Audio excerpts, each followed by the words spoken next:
you don't even want to see the truth. We hope you'll find it interesting.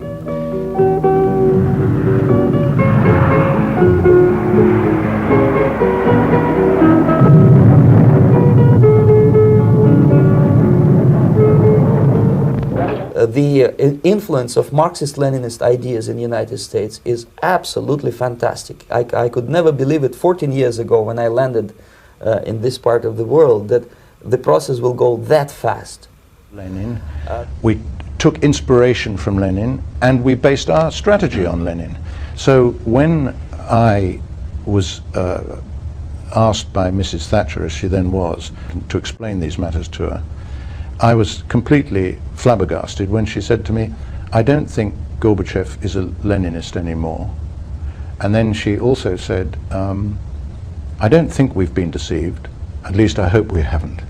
The United Kingdom has always been a hotspot for immigration, but recently there's been a change. The dawn is breaking on an independent United Kingdom. Immigration was one of the key factors driving debate around the UK's referendum on the European Union, with opponents complaining that EU right to freedom of movement had caused an influx of migrants in the UK. I've been calling today in my remarks for a fair immigration policy.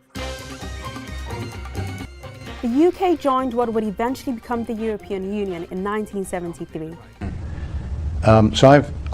In fact, that was the real turning point in the later part of my life. That was when I realized I should spend basically most of my time trying to explain how she was conned and how wrong she was. Of course, it's very simple to do. You can show from Gorbachev's speeches, from his writings, that in fact he was constantly quoting Lenin. He is and was a key advocate of the Leninist world revolution. And of course he remains so to this day. Gorbachev, as you probably know, is in charge of the so-called Gorbachev Foundation, which various experts, led by Hans Graf Hune, a well-known German expert, have identified as, in fact, the international department of the CPSU. And it's based here in San Francisco. Communist Party, Soviet Union. Yes. Yes. The international department of the CPSU was, in fact, the Comintern. So the Gorbachev Foundation, based in the Presidio in San Francisco, is in fact the Comintern. And what Gorbachev is in charge of is influencing the Western elite. And in fact, the key elite, of course, is based here. This is the elite that he has to influence, which is what he's been doing ever since he arrived with a large delegation in Washington in 1987. That's right. Which reveal they've got a great sense of humor, but they've also got a pretty cynical attitude toward their system. You know, there's a 10-year delay in the Soviet Union of delivery of an automobile.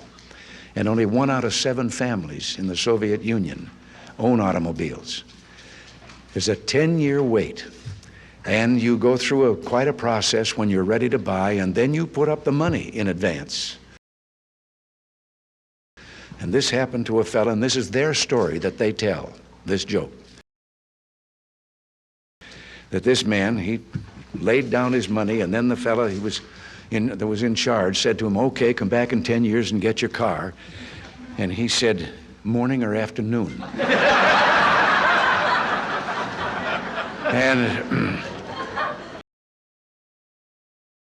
And the fellow behind the counter said, well, 10 years from now, what difference does it make? And he said, well, the plumber's coming in the morning.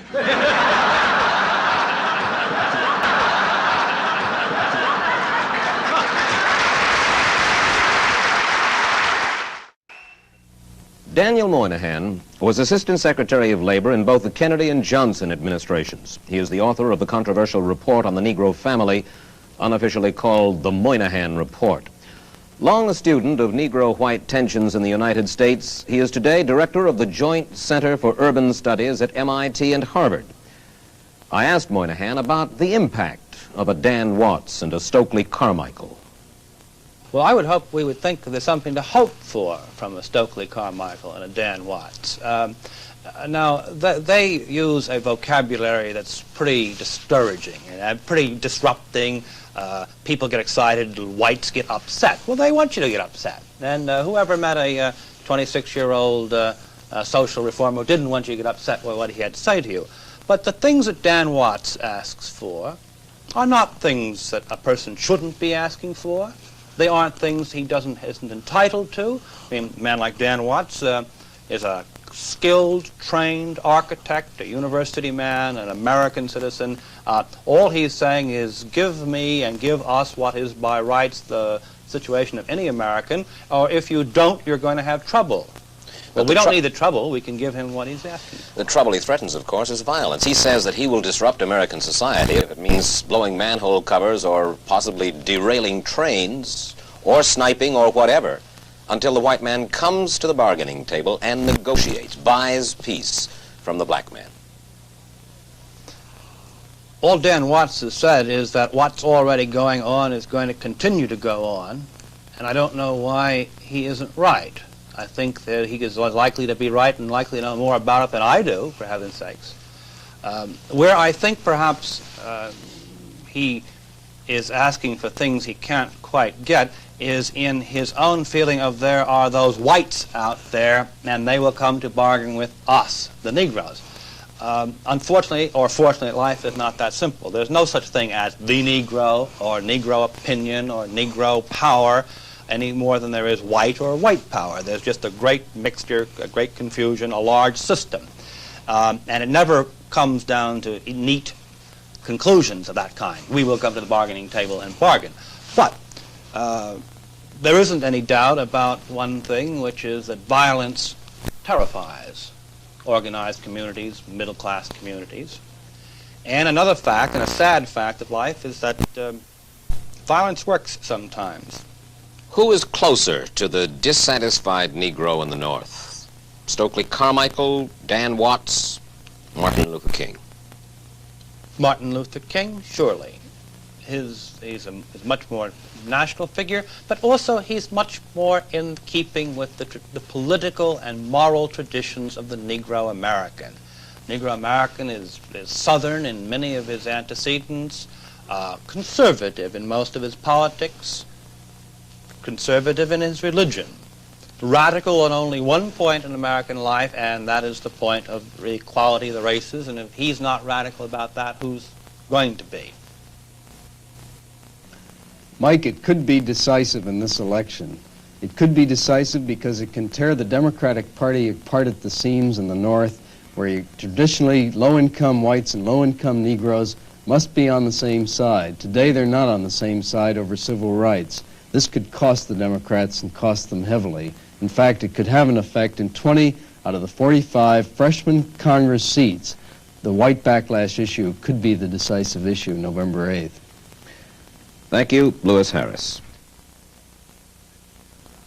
There can be no doubt that at the end of summer 1966, the white man and the black man in the North eye each other with more suspicion and hostility than they ever have before. As Lewis Harris points out, even the white liberal confesses his impatience, his disenchantment. And the black moderate has begun to wonder how long he'll be able to restrain his more militant brothers, or perhaps whether he must join them. And who can say that the next summer will not be more violent than the last? The thought of open racial warfare in the United States is so far-fetched, so repugnant, as to be ludicrous to most of us.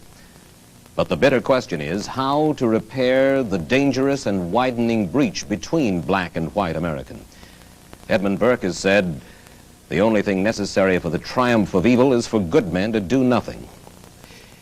If the methods of the extremists, black and white, are not eventually to prevail, then the rest of the community, black and white, the vast majority, must come together now to solve this American dilemma.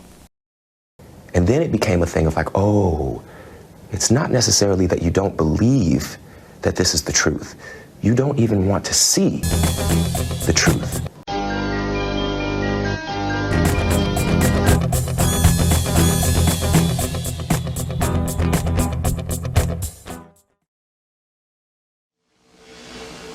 then don't go passing statements of morality saying. Do remember, check out the merch shop, check out the Patreon, hit the Cash App, hit the PayPal.